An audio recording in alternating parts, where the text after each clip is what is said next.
Salut, c'est Dominique, entraîneur professionnel de plantes. Aujourd'hui, je te montre comment les mettre en shape. On va se dire, sur le marché, c'est bien mélangeant, il y a toutes sortes de terres. Surtout au printemps, quand les centres jardins ouvrent, là, tu vas te garrocher sur le premier sac de terre noire que tu vas voir parce qu'il est 99 cents. Non, non, non. Nous, ce qu'on a besoin, c'est un terreau de rempotage pour plantes d'intérieur. Pose-toi pas plus de questions. Fait que je te dis, oublie la terre noire, on la veut pas celle-là. Ça, c'est pour les plantes d'extérieur. Je te montre aussi un terreau qui, en fait, est plus un substrat. Ça, c'est pour tes plantes orchidées. Ici, j'ai un terreau de cactus. Tu feras attention avec le terreau de cactus, c'est un terreau qui est très drainant. Si jamais tu veux faire toi-même ton mélange de terreau pour rempoter tes cactus et tes succulentes, c'est moitié terreau, moitié sable. L'important, en fait, c'est d'acheter le bon sac de terreau de rempotage pour plantes d'intérieur. En gros, le terreau, c'est comme une bonne paire de souliers. Tu as de la terre, bien entendu.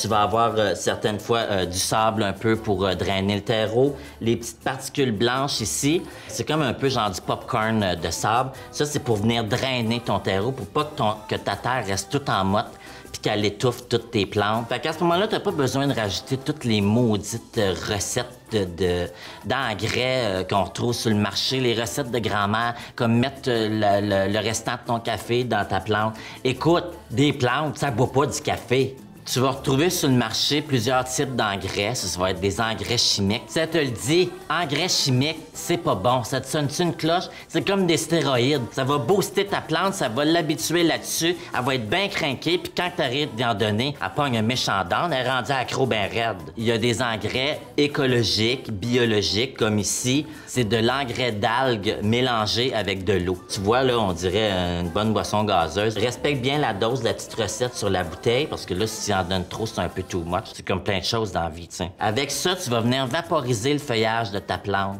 C'est un peu comme une crème de jour. Tu t'en mets en face, mais tu vas-tu en manger, ta crème de jour? Non. Tu favorises les feuilles, puis tu peux quand même en mettre un petit peu pour le système racinaire. Faut faire attention aussi quand t'en donnes. Faut pas en donner d'une grosse shot. C'est comme si tu mangeais une assiette de spaghettis après avoir fait un jeûne de 2 semaines. Trouve pas que c'est un peu too much? Vas-y par parcimonie. Aime ta plante. Bien souvent, juste de l'amour et de l'attention, c'est l'engrais que la plante a besoin. Le bon pot, le bon terreau, la bonne lumière, le bon arrosage. Viens pas me dire que t'as trop de terre en dessous des ongles et que tu peux pas mettre tes doigts dans la terre. Moi, je me mets du Kitex puis j'en vois plus la terre. Dépêche! Va rempoter.